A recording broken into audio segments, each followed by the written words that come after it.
Are your Smartsheet rows a tangled mess? Do you want to collapse them in under 30 seconds? Learn how to declutter your sheet instantly. Here's a simple 7-step method to collapse and expand rows. Follow along as I walk you through each action.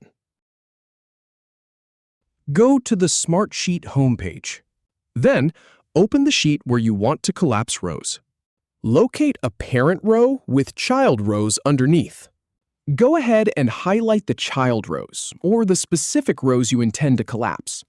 Once highlighted, click the indent icon on the top toolbar. Then, to collapse the child rows, click the minus icon next to the parent row. And to expand them back, click the plus icon next to the parent row. If you have any feedback, or if any info is inaccurate, please leave a comment below. We'll do our best to answer or redo the video if needed. Thanks for watching.